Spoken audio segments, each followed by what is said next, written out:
to meet you also. Welcome. Now we wanted to kick off with just a welcome and a hello, and then we'll do our roll call. I see Pauline, Harriet, myself, Adrian, Henry, and Marnie, and we have we have Crystal here. That's great, and we have Brittany's our captioner. Did I miss anyone? Pauline is here as well. Yeah, Yes, she mentioned. Oh, she mentioned you. Yeah. No worries. So as far as the roll call, it would be myself. I'm hoping that two other members, voting members will join us. But for now, we're gonna get started. And I think, should we let Marnie start? Because I know, Marnie, you have sort of time constraints, and I want to be very mindful of that. Okay, sure. Thanks, Holly. Hi, everybody. My name is Marnie. I'm a local teacher. I work in Cambridge, and I run a science club that one of my personal passions and something I've had some familiarity with is assistive technology. And so I run a program in this kind of early spring to late spring, all about assistive technology with my students. And I have a share screen, but I know for accessibility reasons, I can just talk if that's easier. Do both if you want. I'll just share it really quickly. So here I am. It's a like yellow background with lots of pictures of students and students working with a community member. And then there's a center kind of banner that says I work at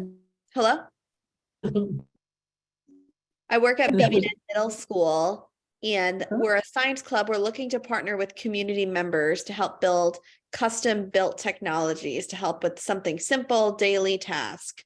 So there's no task too small. And so I'm going to stop sharing right now. So what does that look like? That looks like we're a bunch of middle schoolers, so we're not engineers or professionals in any way, but if anyone in the community who is interested in something custom, but something hardware based, so not technology based, that they would like to be built or like to be reconfigured, we can work on, working on that problem. And it's a way to expose students to technology and things like that. Harriet, I see your hands raised. Yeah, because I actually, maybe 3 years ago, 2019, 2018, I can't remember, there was a lovely program, much like this for high schoolers, run from, I can't remember, it wasn't Universal Design, but it was a design course. And I agreed to be one of the people that got something designed for them.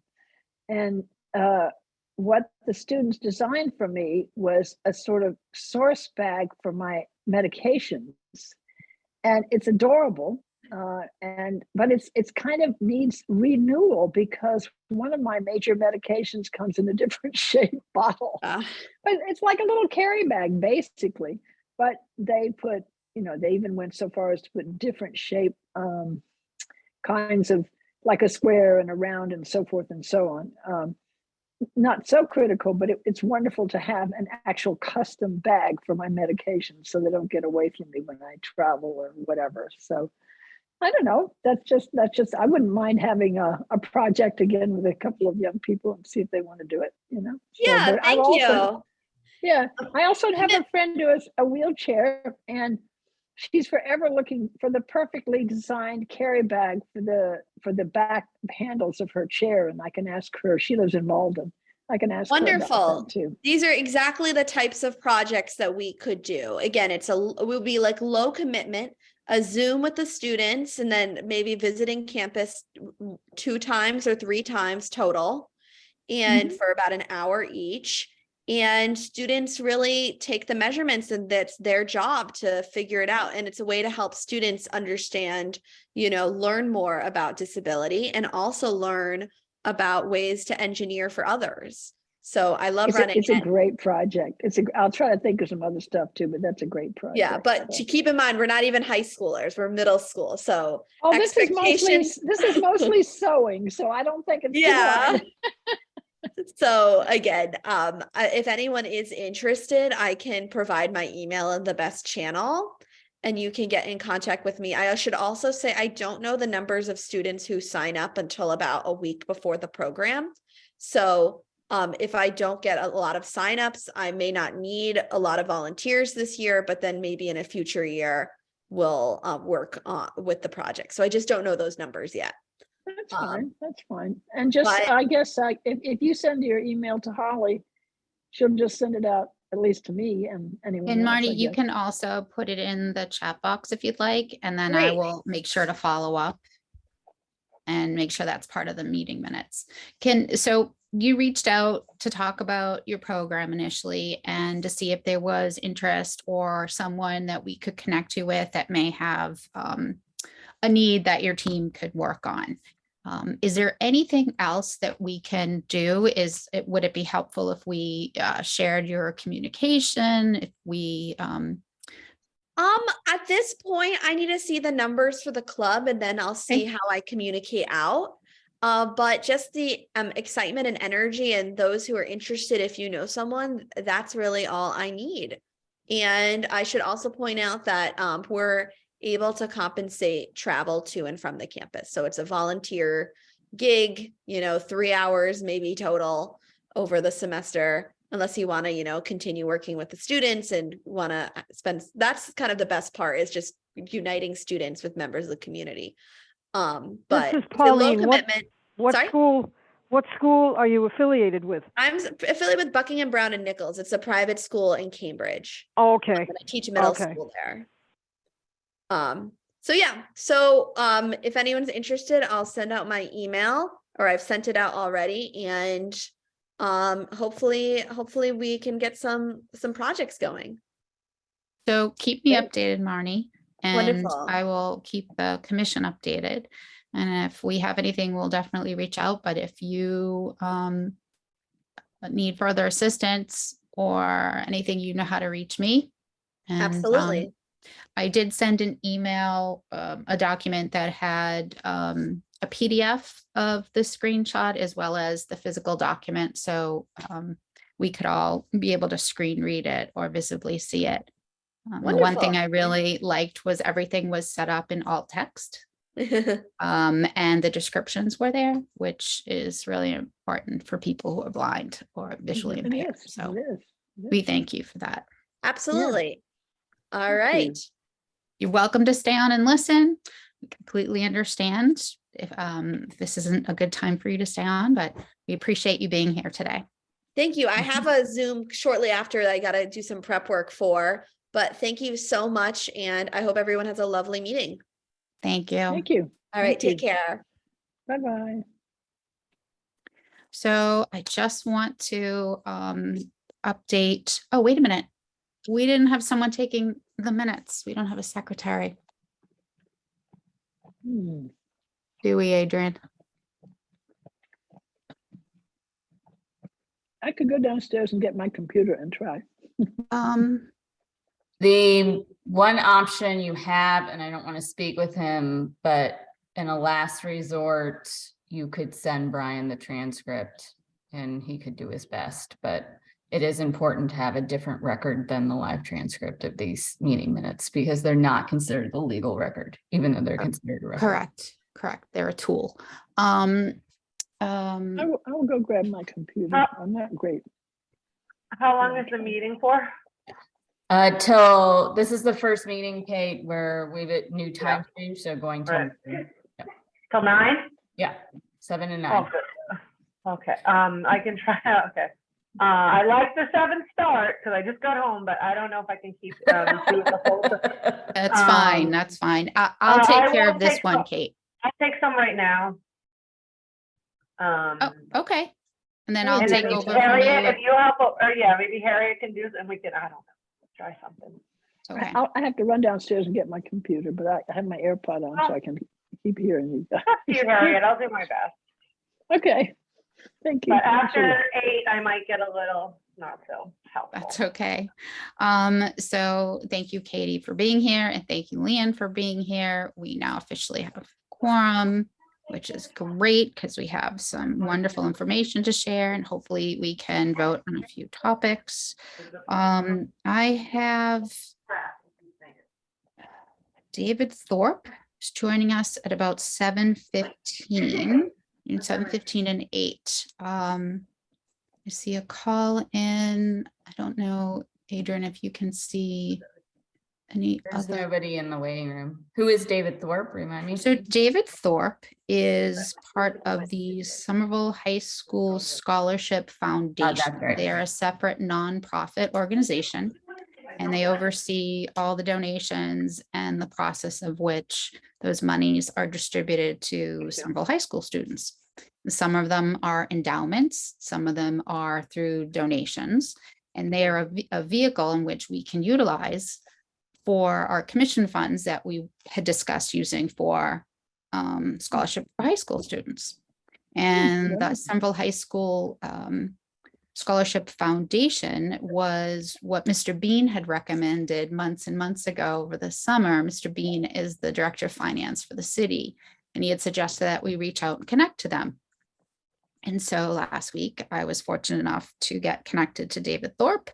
And yesterday, David had a board meeting, and they are very excited, if we would like to work with them, that they will do all of the oversight.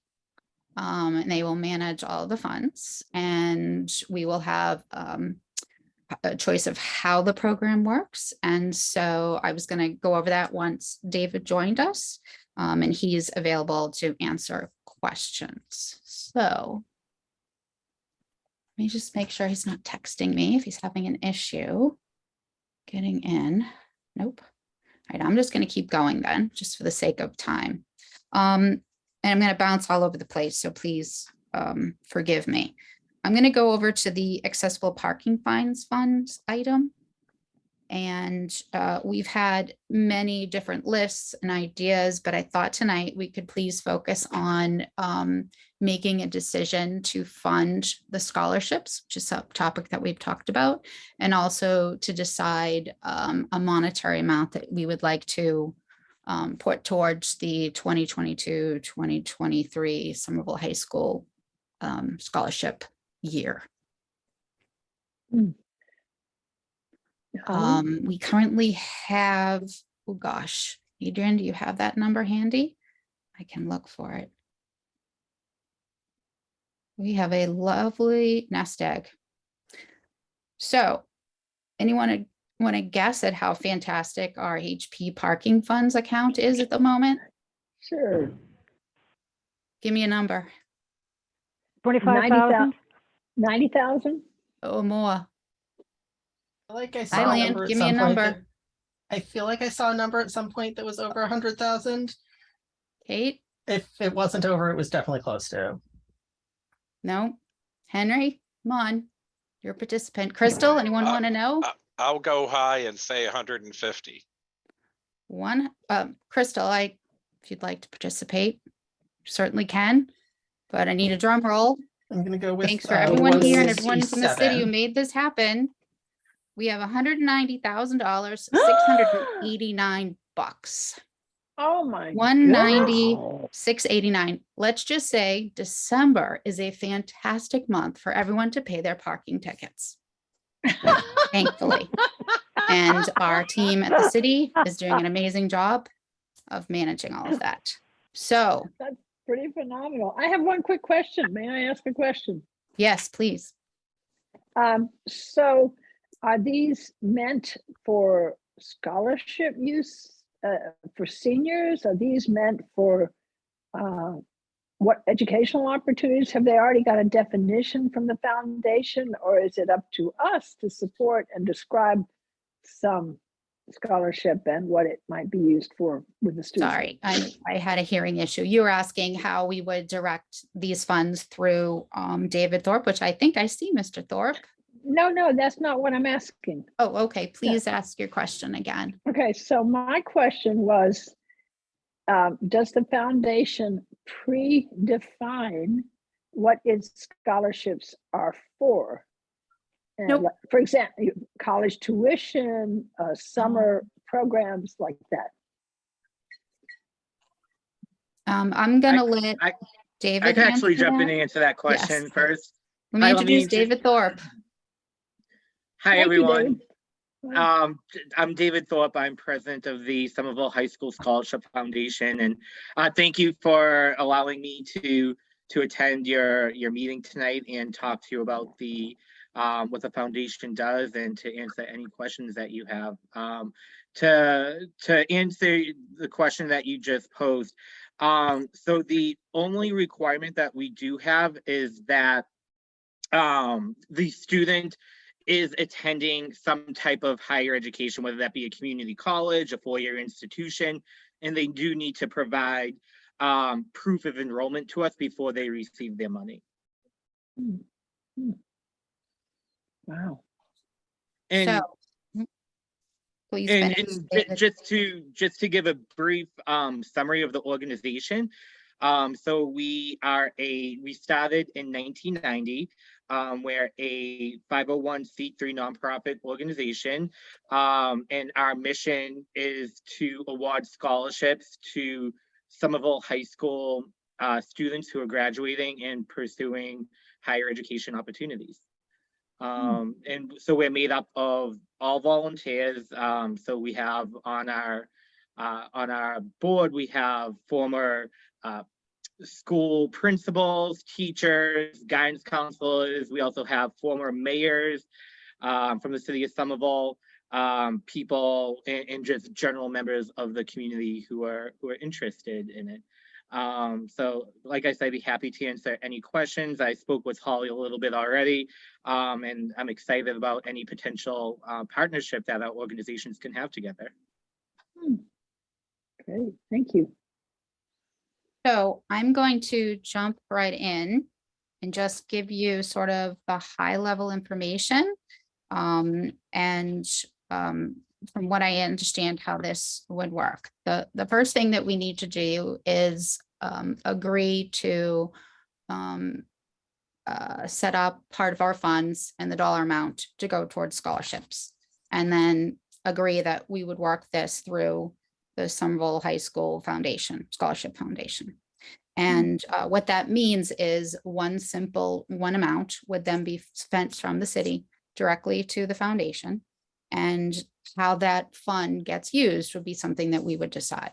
So basically, I sent out, and I believe we included as a meeting document, the actual application that is used. So all the different ways in which the foundation receives funding for these scholarships, they use the same application. So if a group designates something as we're looking to fund a person of a certain ethnicity or an athlete who plays basketball or whatever they deem, that's sort of gleaned from this application. In our case, we are looking for someone who either identifies as having a disability, is interested in learning more education towards social type service that would benefit persons with disabilities, or has done some type of volunteer work around things that involve disabilities. So we would not be modifying the existing application. It is the same regardless of who applies for scholarship funding. We would not see, I recommend that we not see the full applications. I recommend that we only see the actual text that is written under the essays, why they are going to do something, what they're going to do. I don't think that it would be appropriate if we knew their race, their gender, their sex, their orientation, their financial information. There's a lot of things that are part of that application that I feel would be inappropriate for us to use as saying these 6 people look great, or we think that these people, based on their essays, we'd like to put these names forward. Leanne, I know she had your hand up. Yes, this is Leanne. I have a question. I'm not seeing if you send out the application, I'm not seeing it. Does the existing application ask about disability and whether the applicants identify as having a disability? or like have an IEP or anything along those lines? Or is that I, something we'd need to add in if we wanted to know? hold on a second. I thought I had a printout of that. Let me see. Adrian, are you able to display that? Or would it be easier if I did that?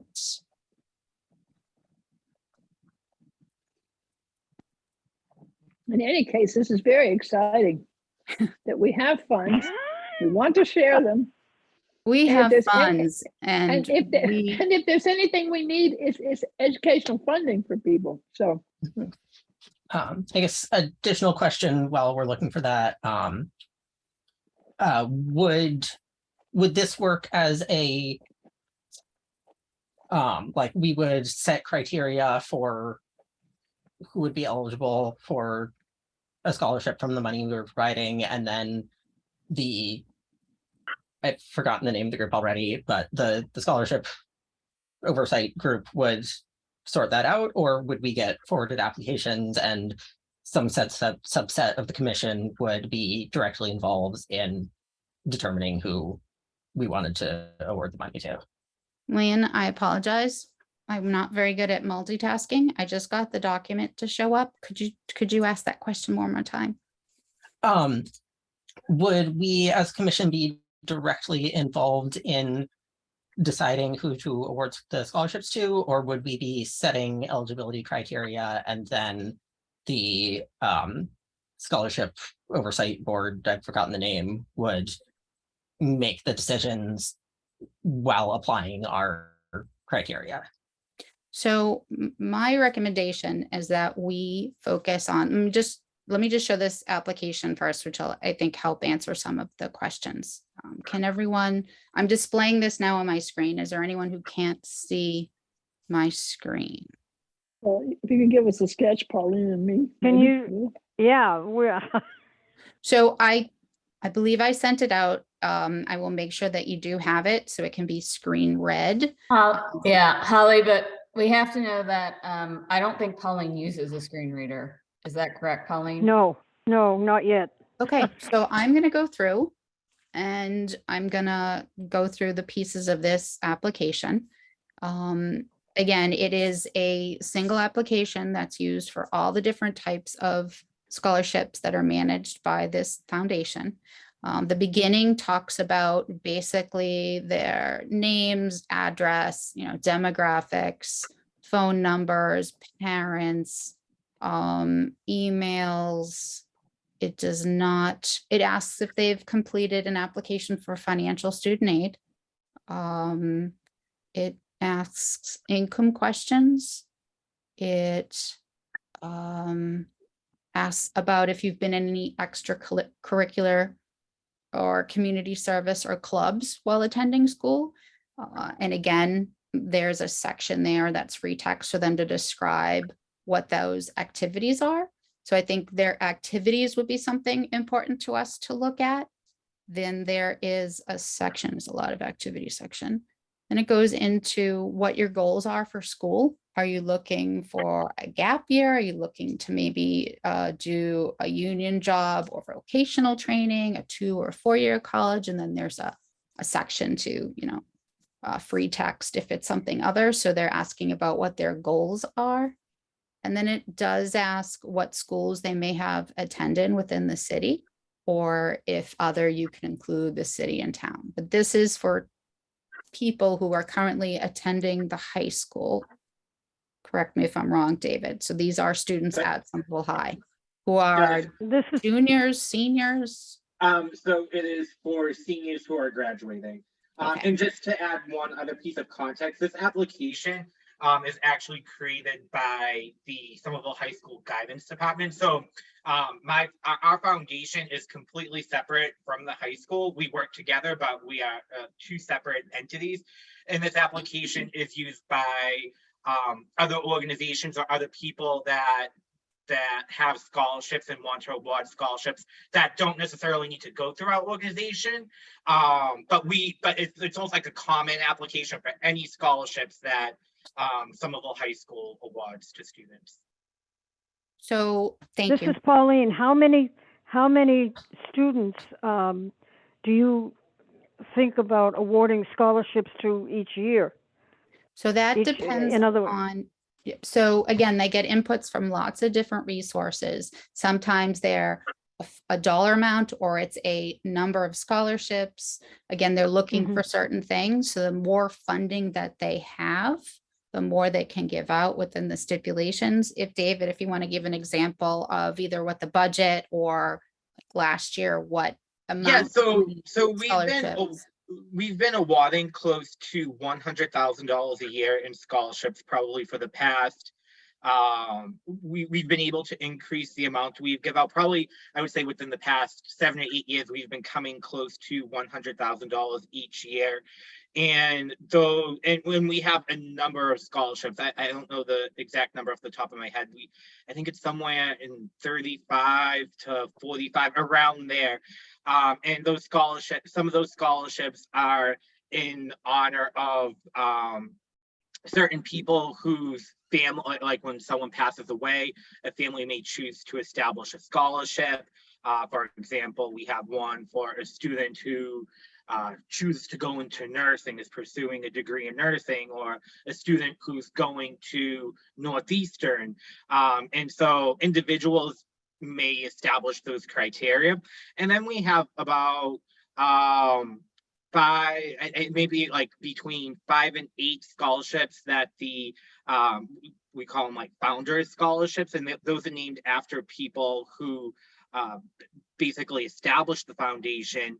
And so one example is the Tony Fidelity Scholarship. And he was actually, that's how I got involved with the foundation, is he was my great uncle. He was principal at Somerville High for a number of years. And so he's passed away for a number of years now. But he was very passionate about education and was a great advocate of students. So his scholarship we try to award that scholarship to someone who is pursuing a degree in education, wants to become a teacher. So we have a whole variety of scholarships. Some of them, like I said, from family members of people who have passed away. Some of them are from like scholarships that the foundation itself gives out. So yeah, that's kind of, again, it's a wide variety, and yeah. Adrian, I noticed you have your hand up. Do you need to correct the number? No, I don't need to correct the number. I just want to be clear. I know that this process wouldn't necessarily change this sort of common application that's been created, but is the idea that the commission would use funds to establish a scholarship potentially to fund somebody who may have a disability to go to college, or a specific program in college? Because we do have to remember that these funds do have to benefit people who have disabilities as a whole. Correct. So under that, with that guidance, what we're looking at is a student who is either going into that type of a school. If on item 45, that 44 talks about if you're a first generation college student. However, the next section is about what is your intended major.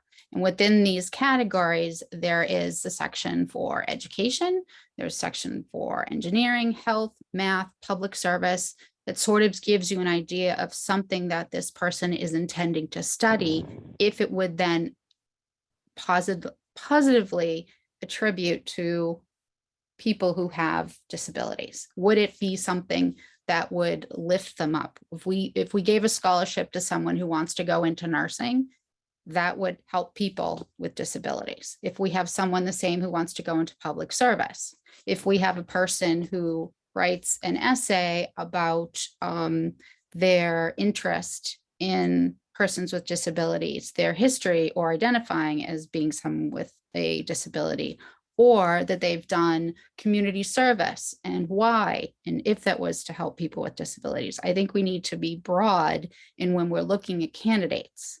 And Do you think what, that we would have, sorry. go ahead, Kate. Do we think that we would have something like, what would it be, like, so like the name of it would matter, I think, because that would kind of guide people to like, okay, like the scholarship from, I don't know what you would call it, but from So- the Commission of Persons with Disabilities, and they'd be like looking to, and then put like a couple lines. Is that how it is, David? You name it, and then you put a couple lines of what kind of student or what project, what you're looking to fund. And then we review the, and then we would review the, do they write letters? Do they write essays, and we review the essay, and then how? So before we get ahead of ourselves, just give me 1 second more, Katie. So and I'm almost done with this document, and bear Okay, with me a sorry. moment, Leanne. Because then I think it'll make a little more sense if we can just go through what's here for data that's submitted. So I went through briefly the categories of what the majors are. Then it talks about do you have a family member as part of the PTA? Is there someone who's part of a school, a credit union? Oh, have you been a member of Best Buddies? Have you this asks, and then it says it talks about hardships. I don't think that would be something we'd have to decide. My biggest concern is that we don't use things like financial situation, race, income, gender identity, that we don't use protected information to make a decision, that we're looking at someone and we're trying to understand what their goals are and what they have done, that and how it applies to helping persons with disabilities. I feel that if we were to look at a complete application and have any oversight or input back to the foundation on who we think should get these scholarships, that would be unfair of us. That would not be something that we would do. So I'm trying to just click through the sections and how they're termed that I see could be helpful. We still have to flesh out more on our side about what we're looking for in candidates. But what we need to do is agree to go through the Somerville High School Scholarship Foundation and decide on a dollar amount that we'd like to do, because we need to at least establish that as something that we're going to fund. We need to get the process behind the scenes started with Mr. Bean, and we need to have another meeting to discuss the points of this application and what we are looking for. And then I feel we're going to need a subcommittee of some group to go through these applications, because what'll happen, actually, I'm getting ahead of myself. Let me go back a second. So let me just go through this application. So it asks about the schools that they've applied to. It asks if you're interested in a health career or in social services or for aging and or for older adults. It asks them to describe their interest, focus, experience with older adults. Have you chosen your specific education or career goals? They want to know, how do you manage yourself contributing to the campus community? Give examples of how what you've demonstrated as pride within the school system. Talk about a situation you helped someone or someone helped you and how that impact is. Write an essay about why you think you have earned a scholarship and what the strong reasons are for why you think you should have a scholarship. And there are item 65 has a very long list of specific scholarships. However, you do not need to indicate a specific scholarship that you're looking for. It's a long list.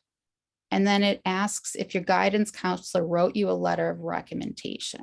That might be something that we'd have to talk more about with David, is if us reading a letter of recommendation would reveal too much private or protected information. Again, I want to make sure that we're looking at very specific aspects of an applicant and not taking into consideration other aspects of their lives. We're looking to see who who is going to school and has previously or plans to continue to serve and make a positive impact on the lives of people with disabilities. They could be themselves disabled. We can't really ask them that unless they decide to give that information. But the goal is to be able to see who needs money and education so they can pursue jobs and goals that will help people with disabilities. So I believe there's only 200 more pages here. They ask about grades. They ask about how long Only. it take you to complete this application. I'm going to choose more than 3 hours. Forgive me, David. I know you need this information, but the application itself has lots of areas that I believe we could make good decisions about. And I know Leanne had a question. I know I interrupted Katie. Leanne, do you want to ask your question now? Yeah, this is Leanne. I have about 5 questions that have come up in the course of this that I might remember some of. Okay. The one thing is, at least my personal opinion is that I would highly prefer, like I would prefer to prioritize funding students who are themselves disabled over students who are not disabled but are going into healthcare or such, unless they're, maybe unless there is a very specific like program that they're going to that is known to be good at this, but I don't want to be funding people who are going into healthcare with like a savior idea and are not necessarily going to be actually great for the community. So I guess my first question is, you're talking about we can't actually ask that because of protected information. But I know there are, I believe that there are exceptions to something like that for scholarships that are targeted at specific marginalized groups. And so I would want to, I don't know the details of that, but I'm fairly certain that this is a case where we could ask something like that. So I would want to get the details from somebody who actually understands the legalities and the specifics of that. So we're not thinking that we can't ask for information that we could. I think sort of related to that, I guess this would be a question for David. A lot of these questions look like they are sort of specifically targeted at individual scholarships. So sort of 2-part question. How much information do the students get when they're applying on what the different scholarship options are? And is it possible to like get a question of ours added to the application that is targeted at our specific scholarship? Yeah, great question. So to answer the first part of your question, I believe I would have to double check this. So when they apply for a scholarship, they can check off the scholarships below. If you scroll back up there, so there's a list of scholarships. Now, that being said, a lot of our scholarships aren't even listed here. These are scholarships outside of our organization. But so from the foundation's point of view, when they apply for a scholarship, we kind of go through and we try to match them up based off of their application.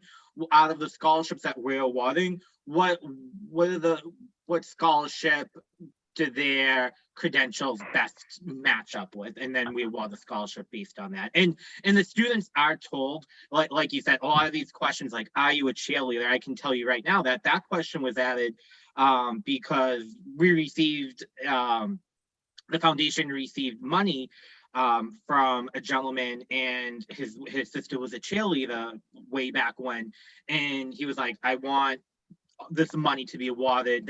I want it to go to a cheerleader and a bunch of other credentials with it. But so that question was added for that specific scholarship. So you are right that some of these questions are targeted for certain scholarships, and the students are made aware of that when they apply. They say some of these questions kind of seem a little bit very specific. That's because there's certain scholarships to match up with. That being said, we could certainly work to have if you wanted to add a question or two to the scholarship, we could certainly work with the guidance department to do that. That would need to be for next year though, because the application already went live for this year. I think it was at the beginning of January or the end of December, like right around probably a few weeks ago. It went live, so it wouldn't take effect this year, but we could definitely work to have, if there were one or two specific questions that your organization wanted to add, we could work to with Somerville High School guidance to get those added. And then who is doing the actual decision making of awarding scholarships? Is that Yeah. So you, there's, or would that be, would we be part of that? so there's like, the are we- foundation. And then there is a separate group. I can't find their title. The selection committee. Pardon? The selection committee. The selection committee. So the applications come in and a separate group decides on who is going to be selected and for what scholarship based on that criteria. So the foundation itself also is separated from those decisions. We could give them an amount of money. We could say, we'd like you to spread this out. We can say we'd like there to be 5 scholarships. The quantity and quantity we can certainly decide on. If we would like to be part of who specifically receives those funds, which I think we should have a piece of, then we would we would receive the application, only the parts that we feel it's appropriate for us to know about. I don't think we need to know someone's income or other protected information. But I do think what their goals are, what they've done historically, what they want to do in school. And if they identify as being disabled in an area that is sort of free text, tell us about yourself and why, what challenges have you gone through? What has impacted your life? I think that those are the areas in which we would then look at. And so we would get a group of applications that the selection committee feels would meet our criteria that we could then review.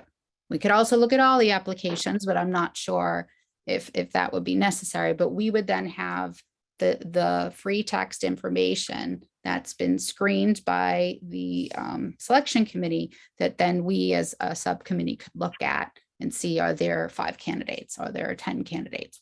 Depending on what we decide to invest in this. So we would have a decision as to who we feel is a stronger candidate based on their application.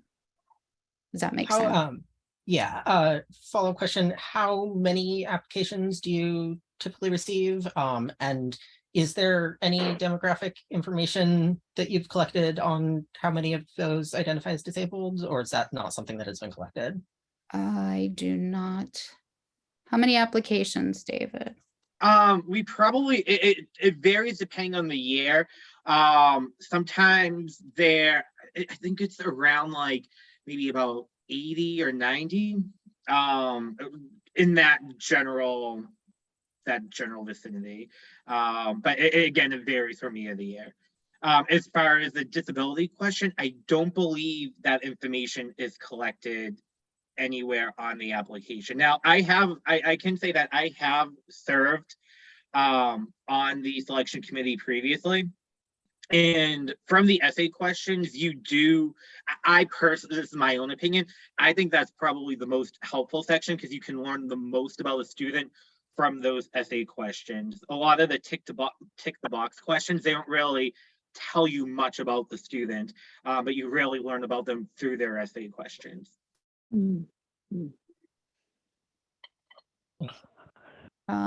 Henry, you had a question?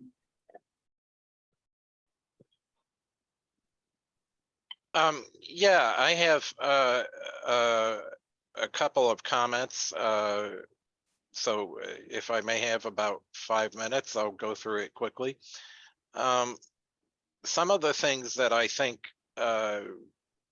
we might want to consider subsidizing either through this program or in general would be assistive technology.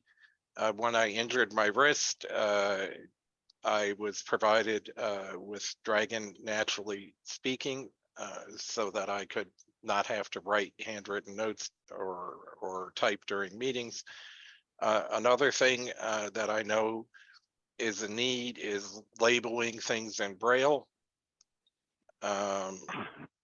or providing Braille transcripts for people to read, mobility aids, transportation. Now, in terms of scholarships, I absolutely do think that we should ask about people's financial status. I don't think we should be providing scholarships to millionaires.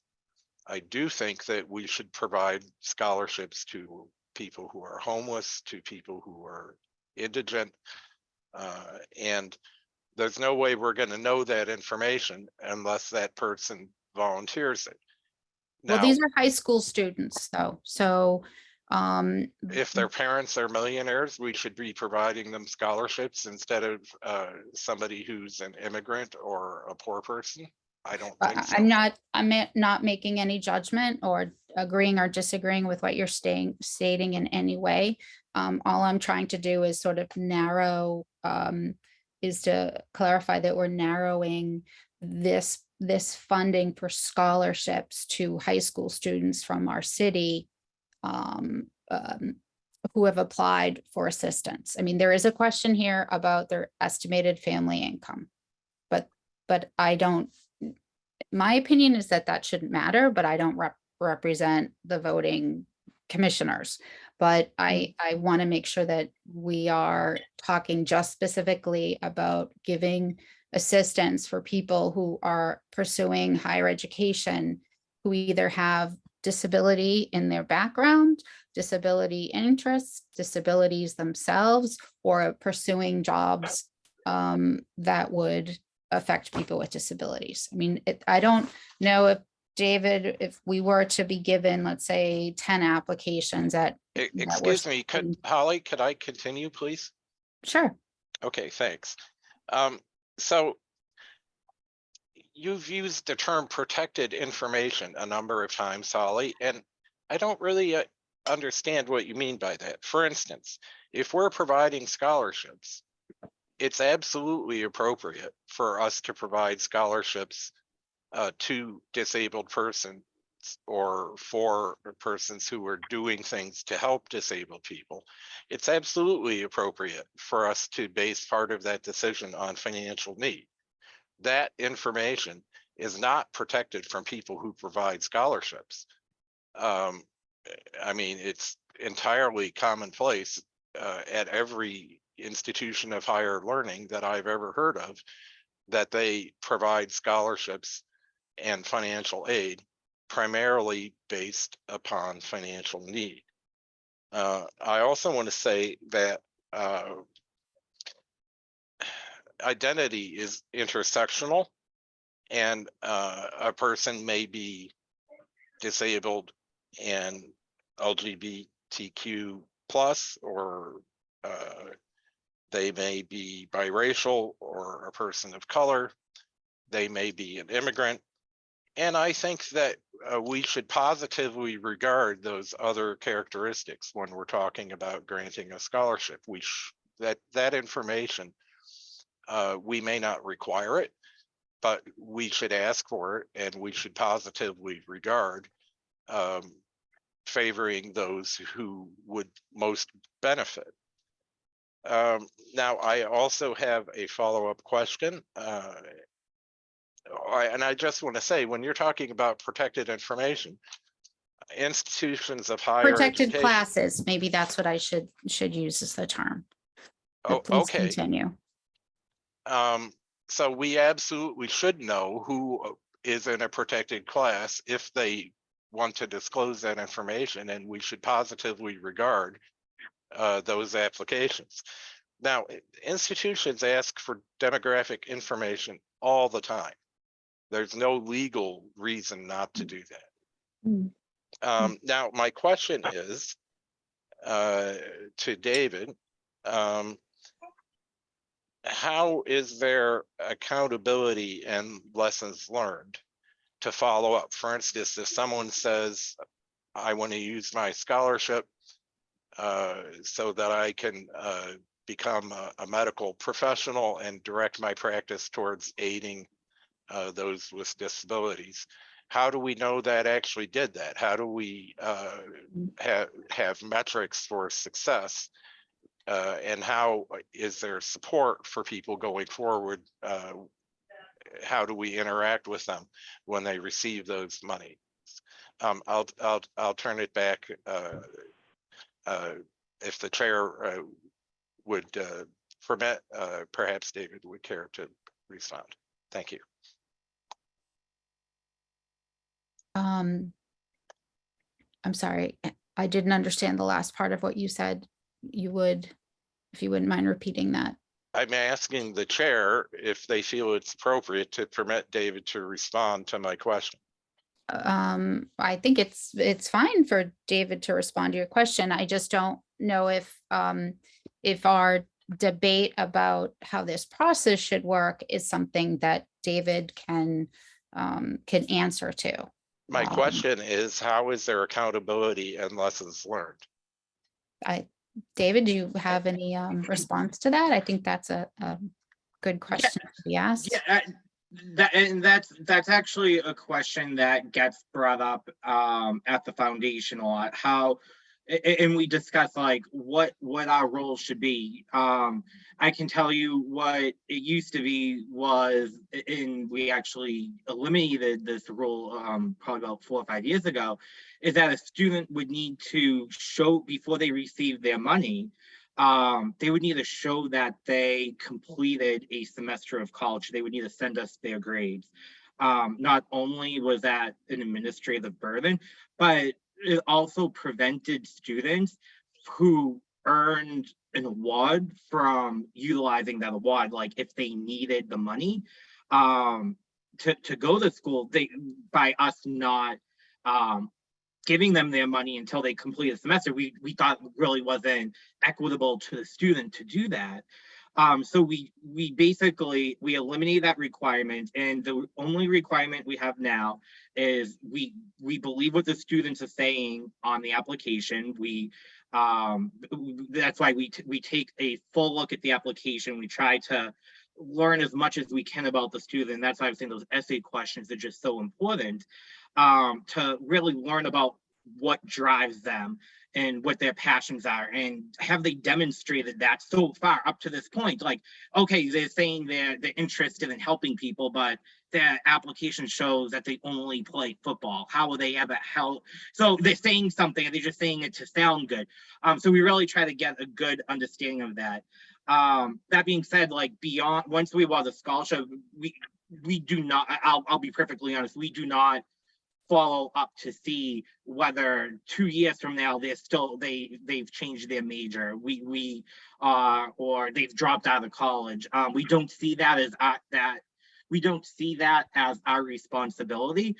We believe that they earned the award and their credentials and achievements and accolades from high school is what earned them the award. And if what they said in the application is true, that's what earned them the award. And we don't pursue any other information after they receive the award. If you don't, she's gonna ask for a. Ian, did you have another question? This is Leon. I had just a couple comments. I just wanted to. Sure. Forgive me. Go ahead. I just wanted to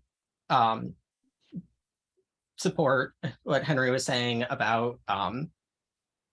I think that if we are reviewing the applications ourselves, rather than leaving it to the foundation, I think it is important to see the full application and not just a small subset of the questions. I think it is important to get the full picture of the student situation. And also just to comment on the Last name? Zunteich? Just a comment on the follow-up. I just want to say from my own experience as a student getting scholarships, when I was in college, it was enough work trying to do college. I would not have wanted to also have to deal with like Second, Katie, sending can in a you mute- report of can you mute your background noise? I'm sorry. with Sorry, like I thought sending I in a didn't report of did I actually do the things that I said I wanted to do on my scholarship application would have just been a giant burden. And I think would be especially so for a lot of students with disabilities. So I think that, yeah, I don't see a need to follow up with the individual students on, are you doing the things you said? And I think that is also especially if we are funding students who are themselves disabled rather than students who want to go into, disability adjacent fields, then yes, we're giving you money to study however works for you. I don't see a need to be like, are you studying the right way afterwards? I think these are all very valid points, and I appreciate that everyone's bringing their comments and questions and concerns forward. I also greatly appreciate David for coming here and answering questions. I would like us to put it to a vote. We do have quorum. That looks like we have someone, oh, okay, we have Pauline. That we will fund Somerville High School students with scholarships, and that we will be using the Somerville High School Scholarship Foundation as that vehicle to manage that, and also to decide the dollar amount that we will put towards scholarships for this year. So that would be an amount just for 2022 to 2023. If we were to amend our bylaws going forward, that a percentage or a certain amount each year would be contributed to the Scholarship Foundation. That would be something separate. But my goal for tonight is to simply have a vote to agree that we will do scholarships. This is the vehicle, and this would be the amount. After that, we would need to debate further on what we would be doing in reviewing the applications and how the process would work. But we need to move forward with, this is the path and this is the dollar amount, because if we have to start somewhere. Leanne, do you have a question as it relates to? Can you see me? yes. Can you see me? Can you see me? Yes, Harry, can you give I'm wanting to Leanne just let Leanne go first, and we also have Okay. Henry has his hand up, but I promise I see you. This is Leanne. Question relating to dollar amounts. First, I guess both for David, is there a sort of standard range of what is awarded to each individual student, or does it vary based on the different scholarships? It varies. It's really up to the person or the organization giving the money. It really depends on what you guys want to do. Is completely in your court. I can say that a lot of our scholarships are in the $2,500, $2,000, $2,500 range. That doesn't mean it can't go more. Our organization has been looking to take initiatives on our end to increase the scholarships, because I'm sure, as you know, like colleges, the cost of college just keeps going up and up and up. So 2,000, 2,500 isn't what it used to be. So on our end, we've been looking for ways to raise scholarships. So again, it's completely up to you whether you wanted to give like multiple 2,000 or like 2,000 or 5,000. Any way you slice and dice it, it's completely up to your organization. Katie, I'm sorry, Harriet. Oh, I had a second. Can I, does it make any, like, is there a preference, or is it completely up to the funders as to whether there is like we're planning to give this amount each year, or we're going to give this amount this year and next year it might be none, it might be twice as much, we don't know. This can be a one and done, which I would hope it isn't, or this can be something that the commission decides each year. So what we're talking about right now is something that what I need us to put to a vote is that we will fund scholarships, and this will be the vehicle in which we will work with. And this is the dollar amount that we are recommending, that we are committing to this process. We can make $100 for however many people. We could, you can give whatever for every single applicant. We can do one large scholarship amount. We can break them up. All of those details we would discuss, but in order for us to start the process through the finance department and through the city, we need to agree and vote on that we are going to fund scholarships. This is the dollar amount, and that, and then that we are going to work with this foundation, because once that happens, then all of the debate about what we will see in the application and what we should ask for. Also, how much we decide to give out individually. I'm drawing a blank right now on how we will have our name listed. All of those things and who will decide. Those will absolutely be discussed and debated, but for tonight, I'm sorry to feel like I'm pressuring you, but it's 8 o'clock, and my goal was really to begin to was to get two things accomplished. Are we going to give scholarships? How much and how much? And can we use? And looks like Katie's saying yes to that. And I've seen Katie throw some numbers up there, and I like some of those numbers as well. Could you read them to us? Is there Can you read them to us, please? Sure. Continue. I still had a quick question. So I see from Katie in the chat, I'd like to give at least 2,000 to 5,000. Can we say we will award up to 20,000 to be divided by the commission? And we would decide how much to give based on the number of applicants we want to fund. And then a question I have, is there a maximum amount that we are allowed by the city to contribute before we start having to jump through extra hoops? Or is this different than like procurement such that we don't have to worry about that? So if we, depending on what we vote on and how we vote, the next step would be to have a meeting with finance, who has in the past worked with the foundation for funding scholarships, to understand what is the process, what is the paperwork we need to fill out, and to make sure that we make our request so that everything works together along with the business persons from the foundation. So there's a lot of back work that will happen that I'll make sure that the commission is aware of. Maybe we'll have someone join a subcommittee that we can work together on these meetings. But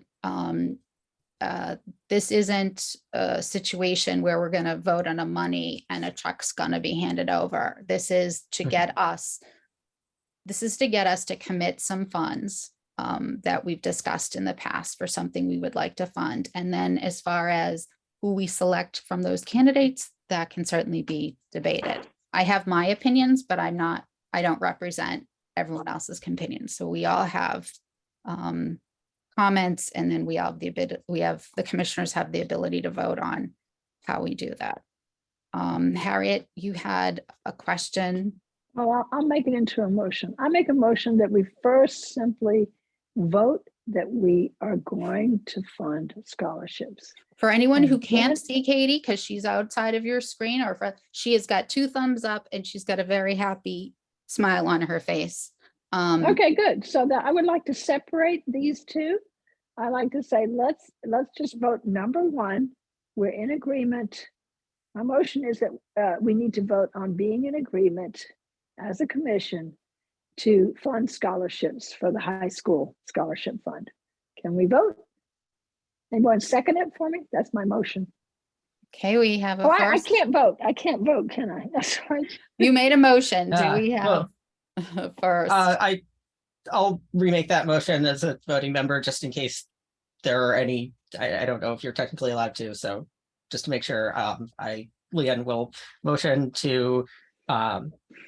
that the commission will use the money collected from the traffic parking fines to fund scholarships for Somerville High School students through the Somerville High School Scholarship Foundation. Somerville High School Scholarship Foundation. SHFA. It's a long acronym, but yes. Okay, great. We have a first. May I have a second? Katie, we have a second. Do we have? I seconded. Sorry, I have to go backwards. I'm trying to be on at the same time. So, all right. Okay, all those in favor, raise your hand, say aye. I We have 3 ayes, Katie, Leanne, and myself. Anyone, and there are no other voting members, so we have passed, and we will be utilizing the Somerville Foundation and be sending scholarships to the high school. We need to make a decision on the dollar amount, just the total amount that we would like to commit to this process. Am I allowed to make suggestions? I need a first. I don't think I can. I think we should discuss before we make motions. I think we can make a motion and then we debate and then we do the second. Can we just have a discussion? Sorry if We that can have a made noise. It's my discussion cat now. is attacking my microphone. I think it might be easier to just have a discussion without worrying about the details of procedure, but feel free to override me. Well, No. I think if, can we use the language up to, I tell you, 20,000 might not be that high and maybe we could do more next year, but can we award up to 20,000 on David, or do we have to have a specific amount? I think for the city, we also need to have a specific amount of what we're going to send to them. Okay, so, and would Because that need to the rules around how those requests through finance get funded are different. So if we give a dollar amount, then we can split it up any way we want once we get the application. So if we have 4 people, if we decide like there's 4 really great ones, we can give them each 5 each, right? Or if there's 2, we could give, I guess, each 10. Or if there's more, can we do it that way, David? Or so you pick the dollar amount or you pick the number? We can do anything we want as far as how much, how many, and in the choosing of the applicants. We have to decide now?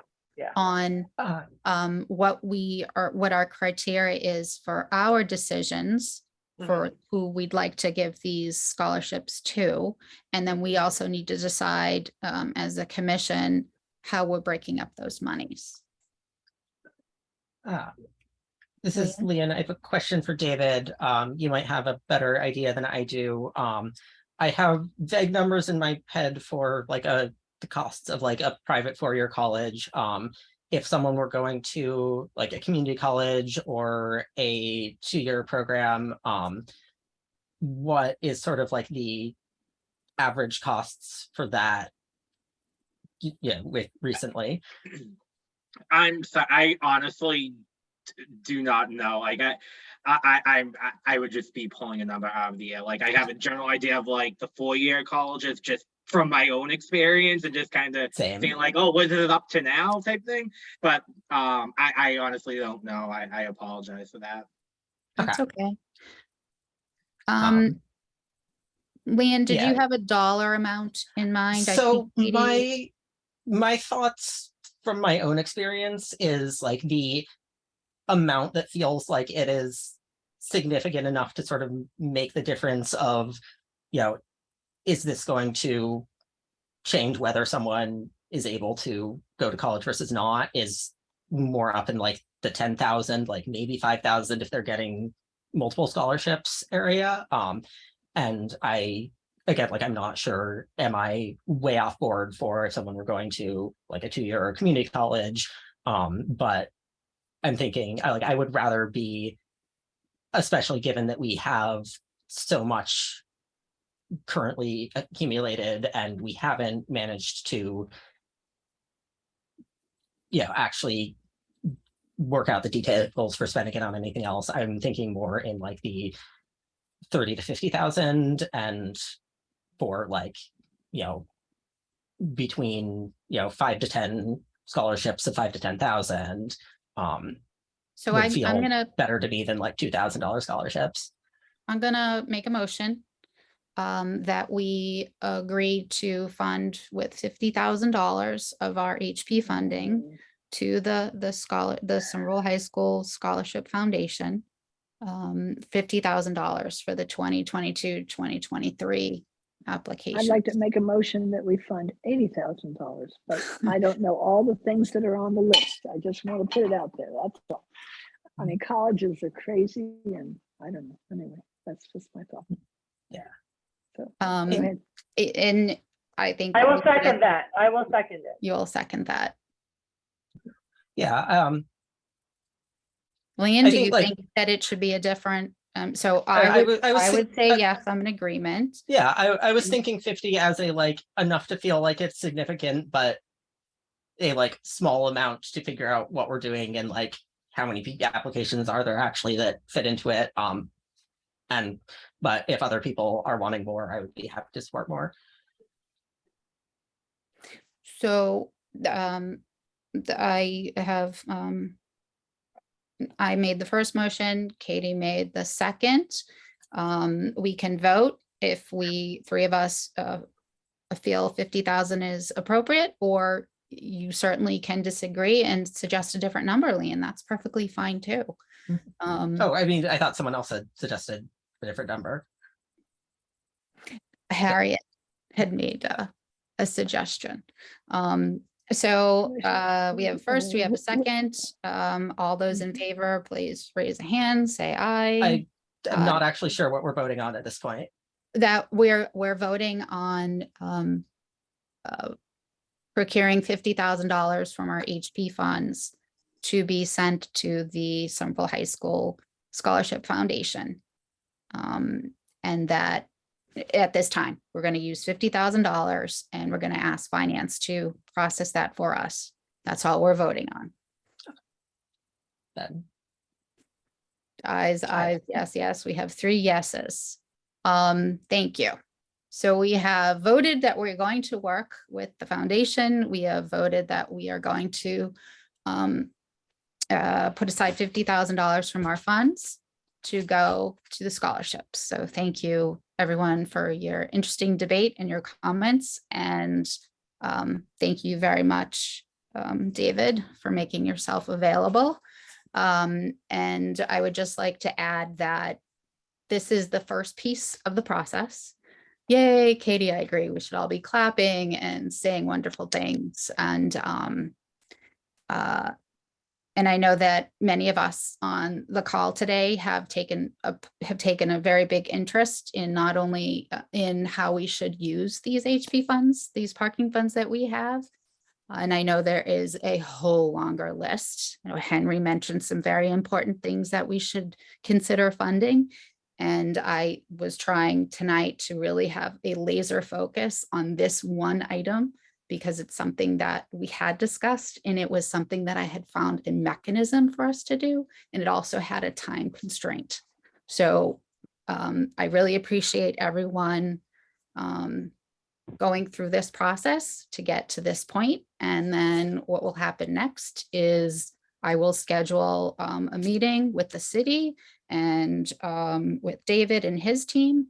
And if anyone would like to be a part of a subcommittee that will work on this project with me, happy to. I just want to. Oh, sorry, go ahead, Henry. That's right. Go ahead, David.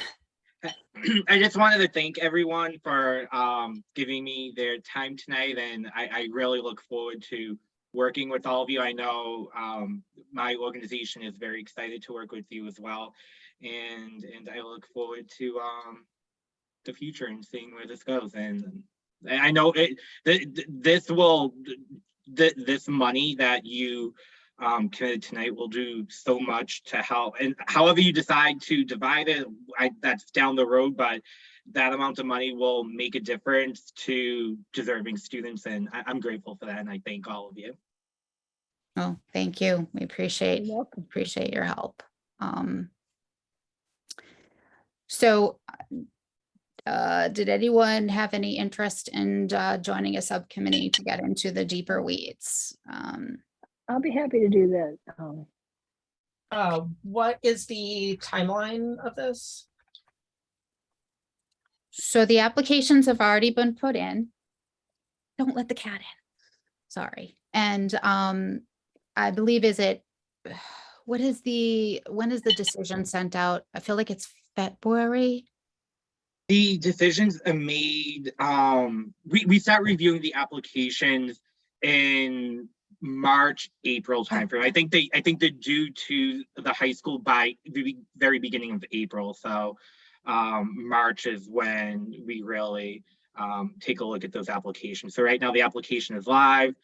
So they'll be rolling in, and then once all the applications are received, we'll receive them and we'll be able to start going through them. And again, however your group decides what you want to see and everything, anything, whatever you decide, our foundation will work with you to get you that information that you need. Thank you. Thank you. And if there's nothing else, I'll head out and I'll Thank you very much. talk to you later. Thank you, Thank you, everyone. David. Thank Thank you. you. You should all know that I got connected to David on, I reached out to find out who I could speak to on the high school scholarship foundation. I think it was Friday. And that afternoon, I got an email back with a contact name. And actually, that my phone number was given to the foundation. And 4 hours later, I had a phone call and a long conversation.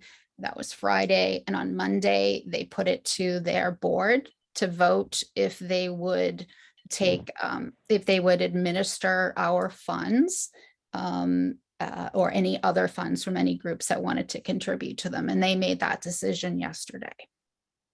And they were thrilled. The foundation was thrilled that we had interest and contributing to their fund, and also was more than happy to manage that whole process, because the process of which you recruit, review, and actually distribute funds for scholarships is not something that either the city or us as a commission could take on. So, but again, this is the foundation that Mr. Bean recommended. So I can't wait to let Mr. Bean know that we've voted to fund some scholarships. So I heard Harriet say that she would help on a subcommittee, so we can, and we will report back to the commission, knowing that it's March when they start to go through them. We're still going to need, I don't know how swiftly the city in process can manage these funds,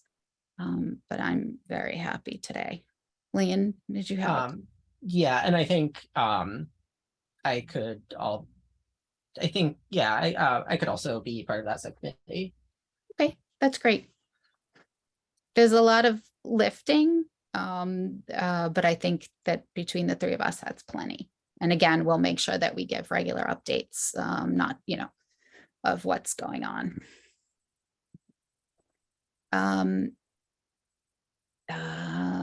Adrian, my apologies. I've skipped around the agenda. I want to make sure that you have the time allotted that you asked for to go over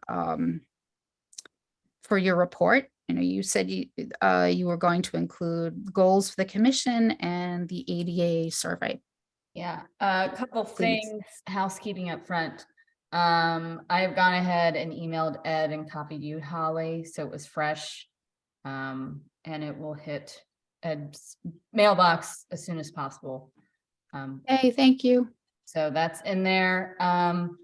The second thing I wanted to talk about is you all talked, or Holly talked about at length in December, sort of ideas for a communication plan for the commission. Because this commission is under the guise of racial and social justice. We actually have our own public information officer. His name is Hawken Brooks. He's a lovely man and a great staffer. And Holly, he would like to either have a conversation with you about your ideas and what that looks like, or he is happy to come to the next month's commission meeting and have, 15, 20 minutes or so and talk. So I think that would be fantastic to have both. Okay, great. So we'll plan that out. So the two things I wanted to focus on this evening is, and we didn't get to this, Holly, when you and I met with Councilor Klingon and Denise, But Denise has asked me to pass along that she, and this is for all commissions under RSJ, that you all come up with at least 3 goals of things you would like to accomplish this year. I don't think that whole conversation can happen in the next 40-ish minutes.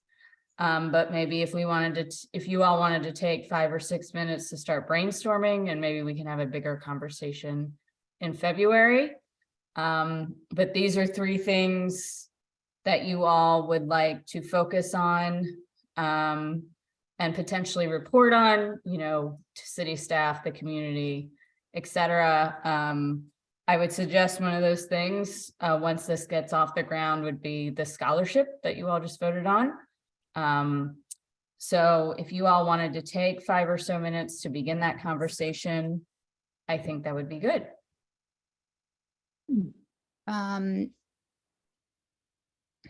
It is Well, it's great to- 8:22 yeah. and we have to go through. We cannot hang up the call until we go over the bylaws.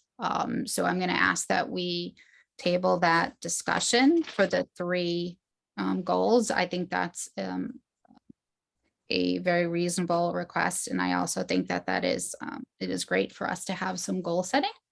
So we can certainly go over that in February. Great. The other thing is that the department will be launching a community survey on accessibility in the ADA. And when any city department launches a survey, it's not as simple as just putting a survey on a website and hope people fill it out, or putting copies in the library. We really, as a department, focus on outreach and meeting people where they're at. So I would like to work with this commission to create 1 or 2 outreach focused opportunities that the commission could help with once the survey is live. So that could look like canvassing, that could look like tabling somewhere where we could talk with folks and take them through the survey. That could look like almost being on the phone with folks who maybe need some assistance, having their thoughts captured in the survey. So that's just as well something to think about and keep on your radar. But again, probably a bigger conversation in February about what that would look like, whether it's a focused couple events or some ongoing things. Okay. Anyone have any comments or questions for Adrian?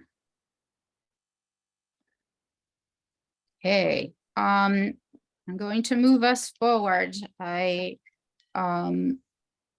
need to talk about our bylaws. And don't want to get the dates wrong, Adrian, my brain. We had passed changes to the bylaws. They were specific to what was considered quorum. And also it was about allowing people who members to only require commission members to have been residents when they were first appointed, that if they were to leave the city, they could still remain as a commissioner. Unfortunately, there were no edits ever put in to the bylaws, that they weren't documented, but we do have the minutes that serve as a document that will be added into our bylaws. So right now, the only saved version of our bylaws is from 2013. So we will be putting in those 2 changes into the bylaws. But we were supposed to have a larger conversation about our bylaws in general.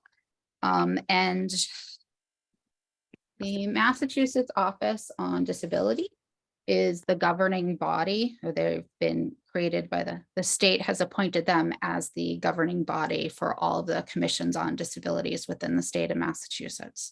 And they follow the direction of the Department of Justice that requires from a federal government that we actually exist as a commission in each municipality. So we get our direction from the feds to the state to the municipalities. And within that, they have a lot of training We've had Jeff Dugan on in the past, who is one of the leaders at MOD, Mass Office on Disabilities, talked about information about the built space, about discrimination, about disabilities, about rights, about laws, and also very clearly on what a commission on disability is charged with. And they have how many pages it is? They actually have bylaws on file that I'd like to adopt. These are all bylaws that meet the state requirements. It even calls out the specific laws. And what it really does is it enforces what the power and duties are of the commission. It also clearly talks about, in the first article, the title and the purpose. And I think clearly we've gone through the section on section 3 about members. I think that our process is very similar, as well as officers and somewhat about meetings. But it goes through, excuse me, and it's interesting, Adrian, because you mentioned the part about 3 goals. And I do definitely believe in goals, but it has a section about goals and what you'll be doing and how you would support the work of the commission. And just by example, one of those goals is to review grievance procedures and notifications of rights, surveying buildings, assessing services for physical and communication accessibility, and make sure that policies within the city are not discriminatory. So I believe I've sent this out. I've shared this document. I'd be happy to display it now. Harriet and myself also looked at examples of current bylaws from Cambridge and Boston. And what I found interesting is that they don't call themselves commissions on disabilities. They say in their bylaws, this is the Commission on Disability, and we will be further known as, and they're named as advisory councils. It's just a different set of terminology, but they have some very clear bylaws, which I think that we are lacking. By no one's fault on this phone, or no one's fault within the city, just that a lot has changed since 2013. So I don't know if I should just. Do you want to read those to us? Excuse me.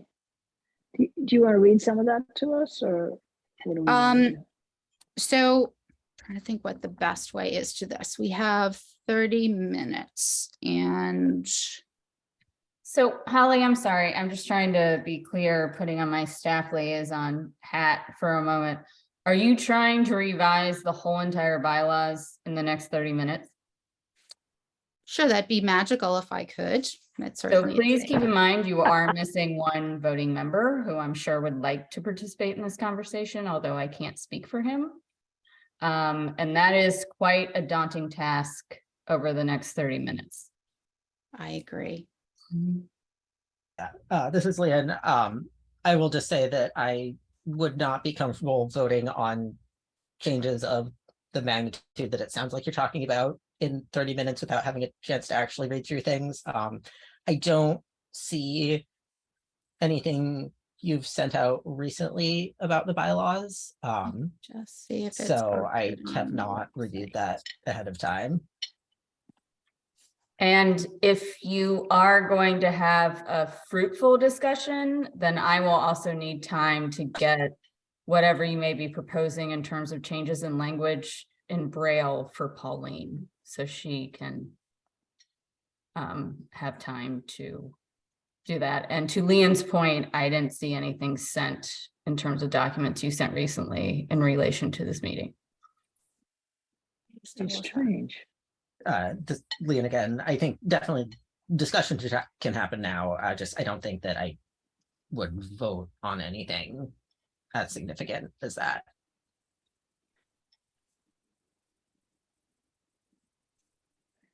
So just to clarify, we could never vote on the entire piece. However, what I'm trying to find to share with you, which I believe should have been posted online, is what the MOD publishes as bylaws.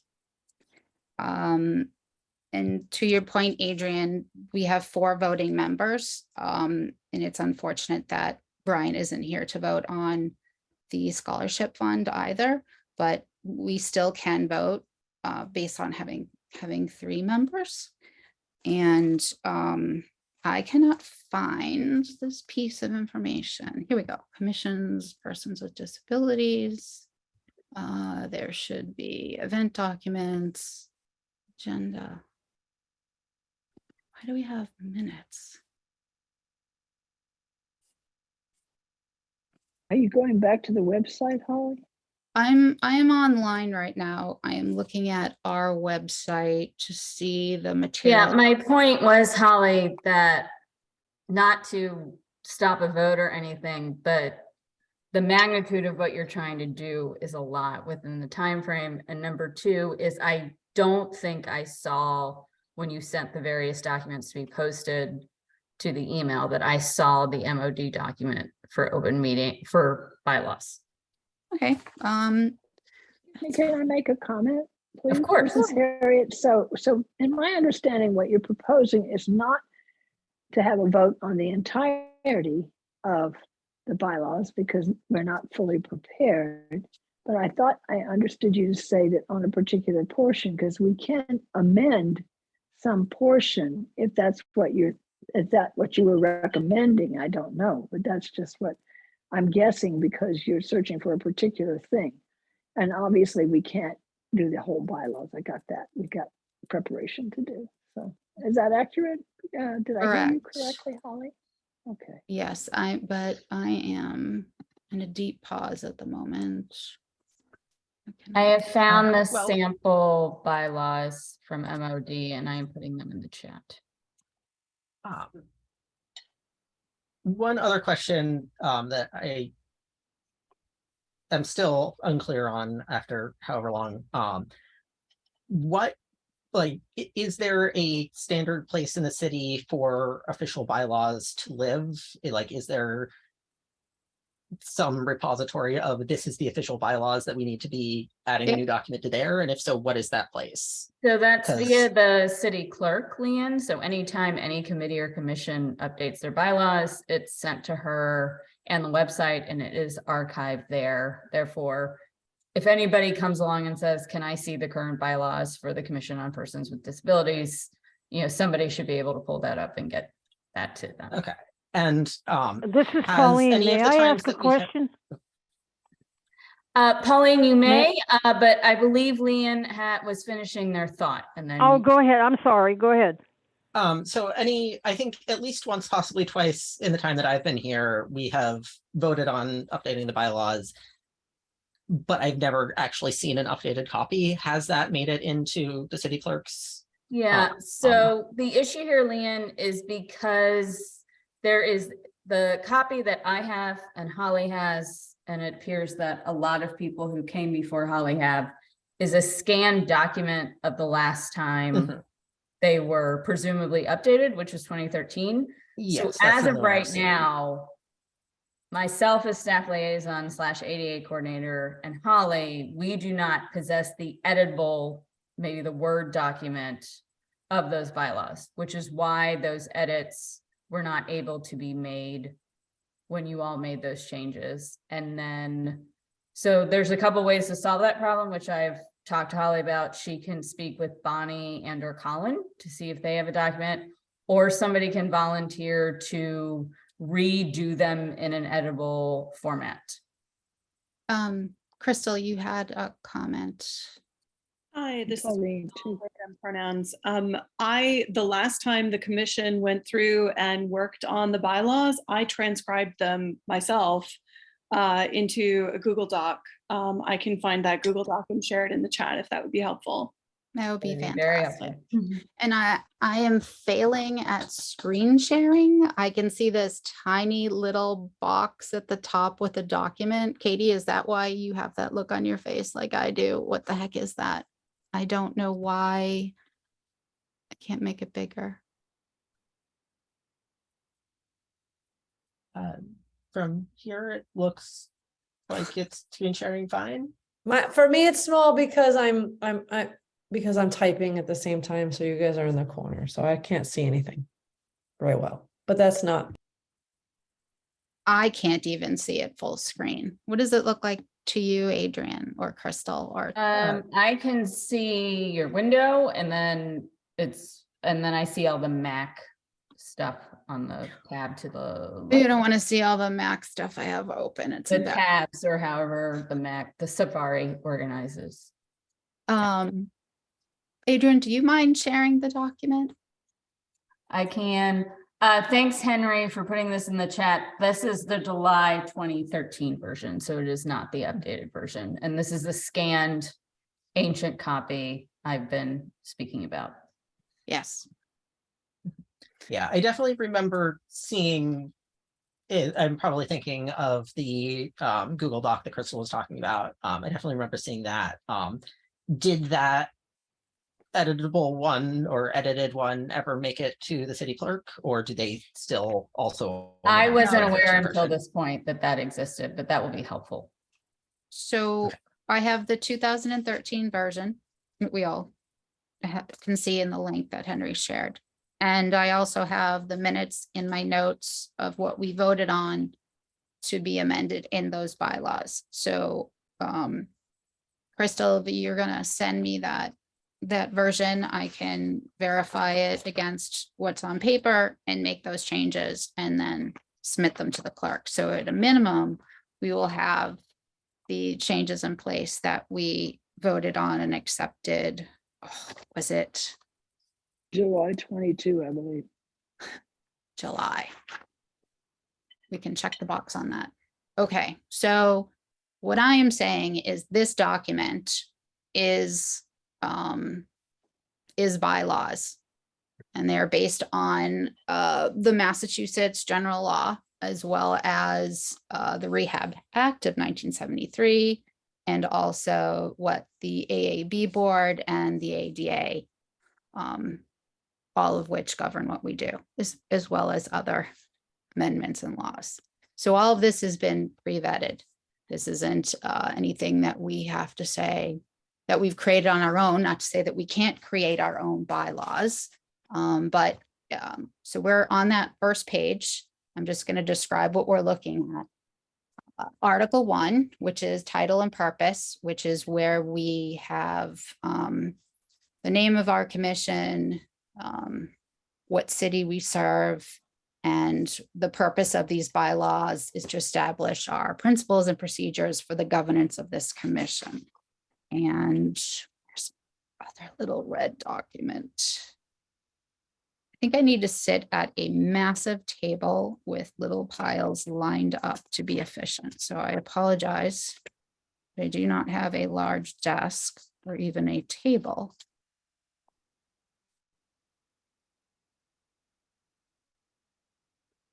I'm trying to put in front of me is our bylaws. Forgive me for a moment. I don't think we can screen share two documents. I don't think so.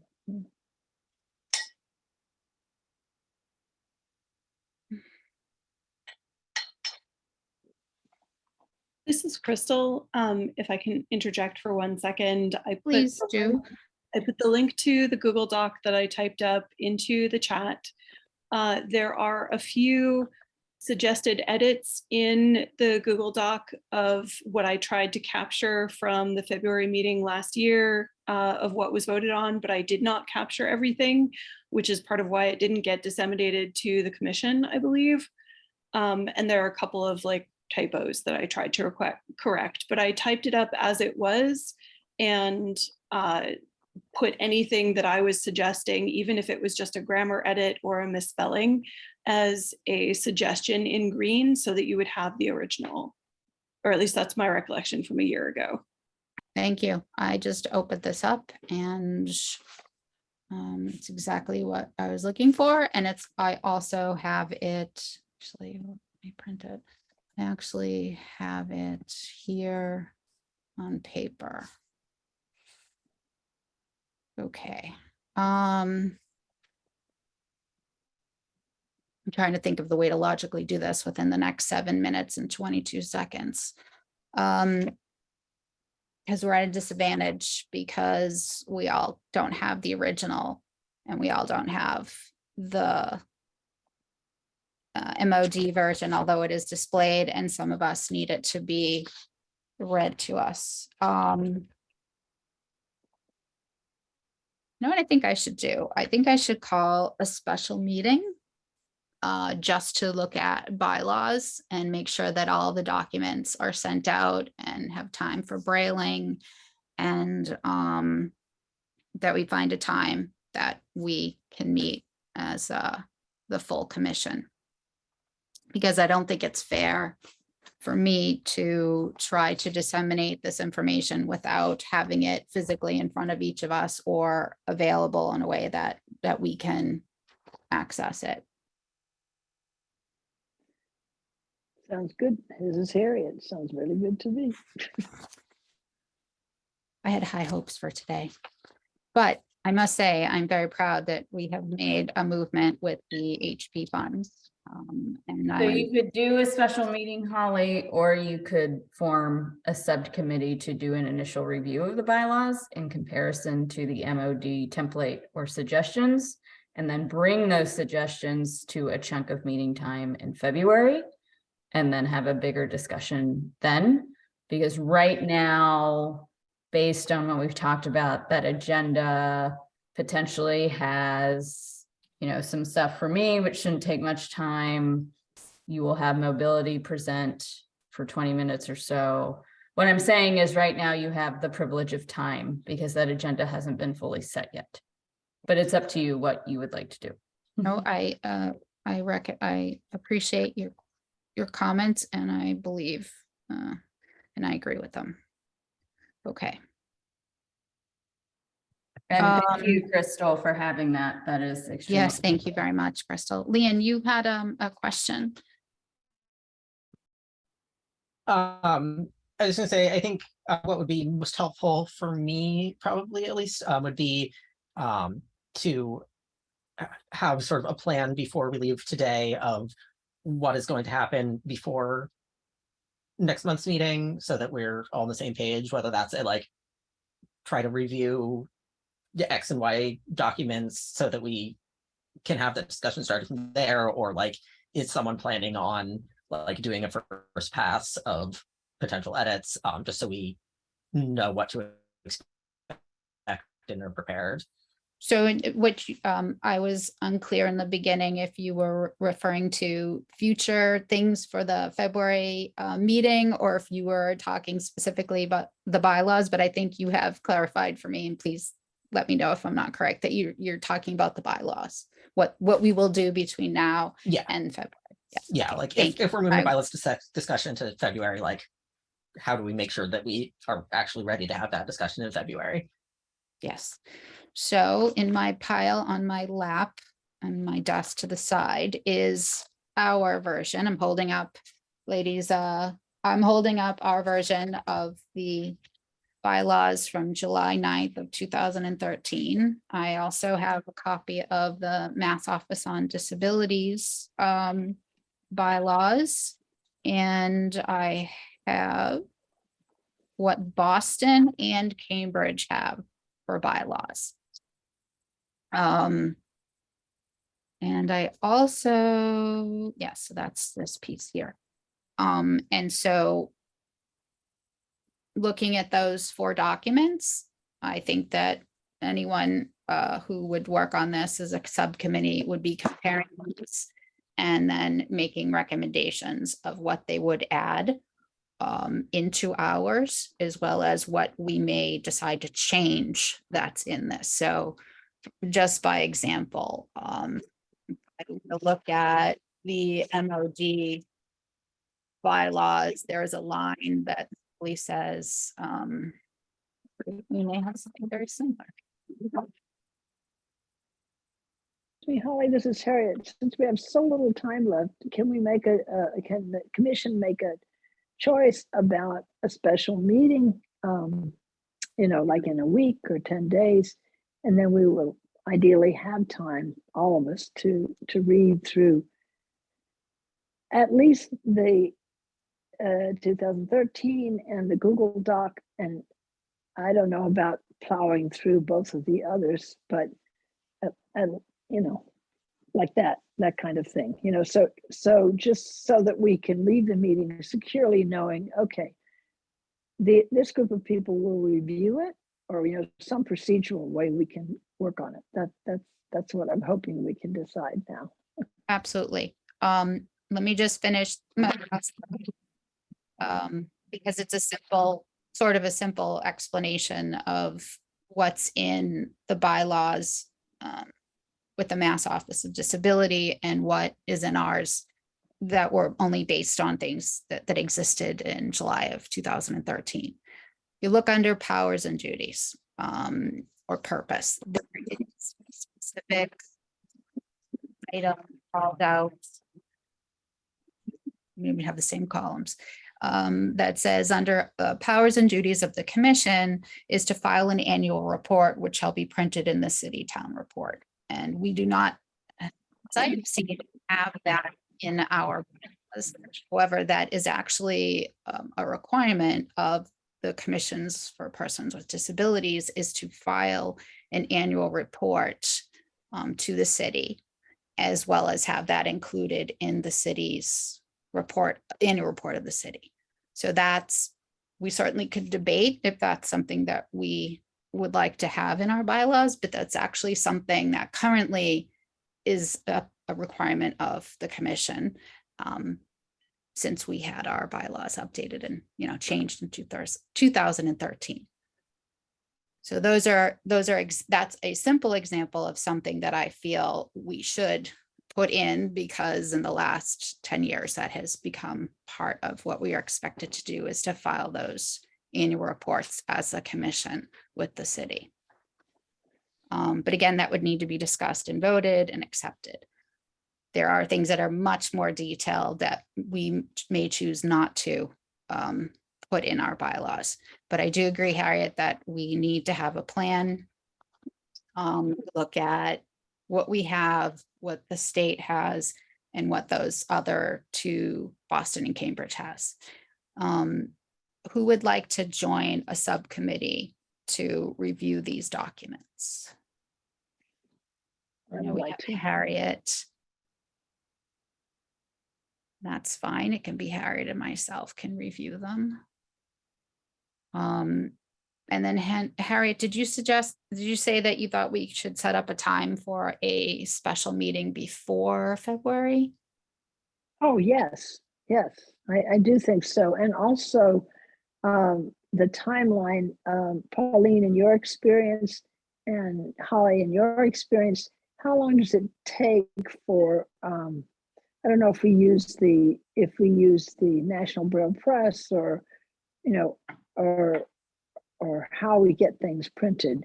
I do know that the Boston Public Library has a printer. I think even our local Somerville library may have a Braille printer. Is anyone? Harriet, Yeah, but no. Go ahead. So we've been printing for Pauline via Perkins Library, Harriet. I know that, but I was suggesting that perhaps there's a more efficient and even cheaper way to do it. That's all. Thanks. Yeah.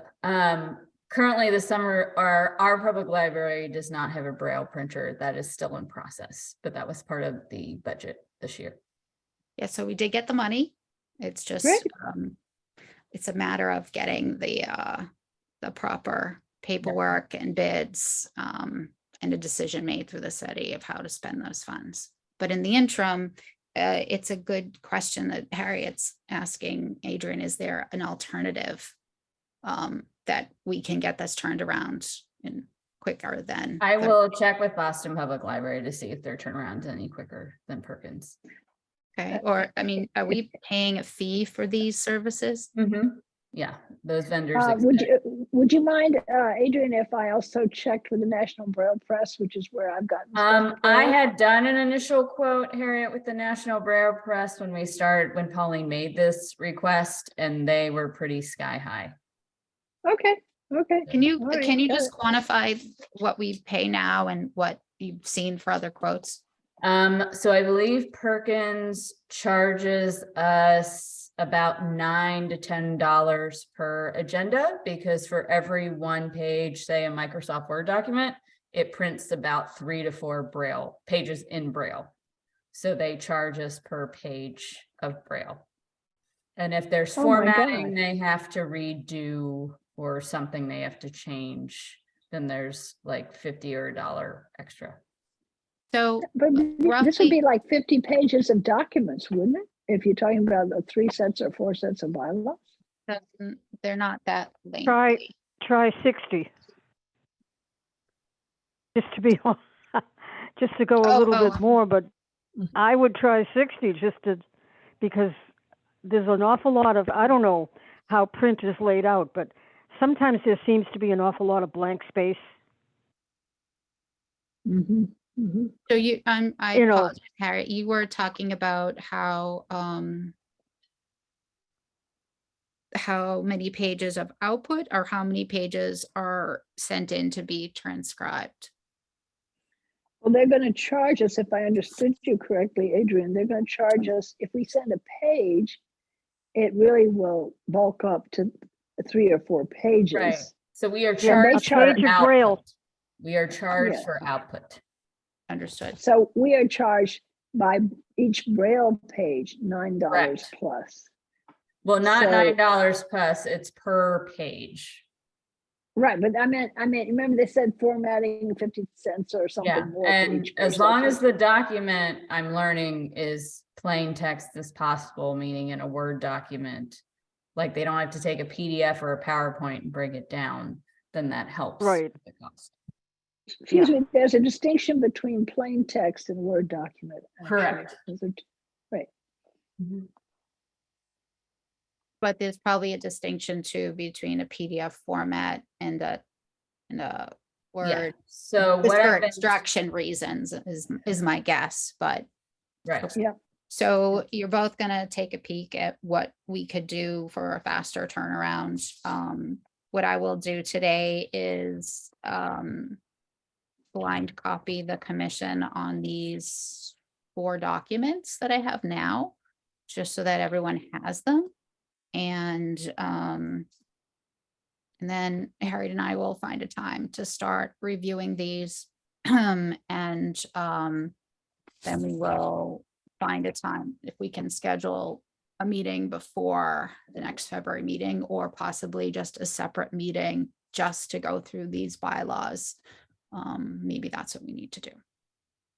And also This is- anyone, could I just ask if anyone can join us if they want to, right, in between, I guess. Yes, they can. They know how to reach us. I'm sorry, I spoke over somebody. Go ahead. Oh, this is Leon. I don't know that I would be able to attend a special full meeting or a special meeting of the full commission. I think if we're able to do whatever sort of prep work in between, but then have the full commission discussion in February at the February meeting, that would be my preference, rather than trying to schedule another meeting beforehand. So Okay. I'm just putting that out there. I appreciate your feedback. Excuse me, this is Harriet, because I think what we did say is that Holly and I will work on it and then we'll deal with it as a group, as a commission in February, right? Right, but I Yes. think what I also said is if it would take a large chunk of time to go through this, once we have the information to share as far as voting and reviewing it. And that it may need another meeting. I think what we should do for now is we have action items for 2 different people to find if we can get Braille, if we can have these documents brailled sooner than a month or 3 weeks, so that we can make sure that everyone has access to them. And I will make sure that I send these to everyone blind copied tonight, so that you have these copies as well. And then Harriet and I will start working on pulling out what we think is reasonable. And then based on when we can get all the materials out to everyone, we'll decide if I want to recommend a special meeting in addition, or if I want to dedicate the February meeting to that. And I guess it also will have a bit to depend on where we are with the HP funds as they relate to the Somerville High School project, the foundation there. So lots of competing items for time. And it is 8:57. And I just want you to know, Kate, you still look wide awake. You may not feel it on the inside, but I could tell you look very wide awake. And I am grateful to you, Kate, because I would have done my level best. I haven't but seen the I minutes yet. That's okay. Nevertheless. Always have cart notes, live transcript as references. Leon, you want to add a comment? Yeah, just one more logistical question before we finish. For the scholarship stuff, since I had volunteered to do subcommittee stuff for that, what is the sort of whose court is the ball in? Like, should I be expecting to hear from you at some point, or like, how is that working? Like, Next where steps. is it going next? Yes. So I think, as Adrian said, she sent a note off to Mr. Bean in finance, to just and copied me on that stuff, Katie. Part of my uniqueness is that I have really bad dyslexia, and the only way I can remember things sometimes is associating them by something physical or something that I can remember. And Mr. Bean is a fantastic resource and committed worker, and he does a great job at what he does. And I am in no way trying to make fun of him at all, but his name is Mr. Bean. And there's been in the past, people have talked about bean counters, people who count beans, and he is the head of finance. So I am letting you know that because his name is Mr. Bean, I can remember our head of finance because his name relates to people who count beans for finance. And my degree is in business, and I've been called a bean counter many times. So I don't say it to offend him. I don't say it to judge him in any way, but I really like Mr. Bean, and thank you. And I think that if you met him, you would feel the same way. And he works really hard for us, and he's done a lot of fantastic things, a lot of hard work behind the scenes, along with Adrian and others in the city, especially working on the HP funds. So we would not have the funds that we have, let alone the amount that we were able to give to the high school scholarship foundation, if it weren't for Mr. Bean, Pomeroy, and others in the city. So thanks, Mr. Bean.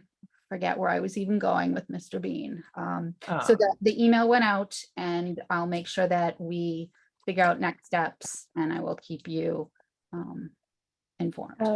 And this is Harriet, because I think, Leanne, what you might have been referring to is that you and I agreed to be on a subcommittee if we need to have a meeting with Mr. Bean, perhaps, that or have anything to do with the finances. But that will be coming down the pike once Mr. Bean has reviewed what we want to do. Is that accurate, Holly? Have I? Yeah, so there was some training that we had about the process, but basically we need to reach out to Mr. Bean and have him get back to us and let us know what are the next steps. But I know that mostly I just want to make sure that I'm waiting for somebody to reach out to me with that you don't have a deliverable at this moment in time. Yeah, you're good. Okay. You're good. Your commitment is your deliverable. I appreciate that very much. And thank you, Henry, for being here today. I appreciate all of your comments. I'm sorry. I know we didn't have enough time for you probably had more to say. And I'm sorry that we didn't have time for all of it, but we will have more meetings. And Holly, Crystal has her hand up. Yes. Hi, Crystal. Hi, this is Crystal. They, them actually, but I wanted to say that when I attend the commission's meetings, I try to live tweet or live social media post when I can. I had 2 meetings at the same time tonight for a lot of this commission's time block, so I tried to do both. So it's not as complete as I would normally do, but if it would be helpful for the notes process, I would be happy to. I don't see how to share anything in the chat other than like to everyone, but I'm happy to share my email in the chat. If you want to email me, I can give you the link to the thread. Thank you. The more you'd like to contribute for communication purposes, greatly appreciated, Crystal. Crystal, my email is k_milton@hotmail.com. I will do my best to put the information together. Thanks. Okay, it's 9:02. I think with that, we are going to adjourn. May I have I'm gonna motion to adjourn. I need a second. I will second, but before things close out, I just want to check, Katie or whoever else is going to be putting notes together. You might want to grab the transcript of the captions now, just so you have that immediately instead of waiting for it to get posted. Yeah, save that it, save it. will I have go no away idea. after however long. I have it up somewhere so I can. Can you save it, Leanne? Let me. If I can manage to copy the link, I will throw that in the chat. Just so it's. I have right it, there to grab it. and I can send it right now. And with that, I will second the motion to adjourn.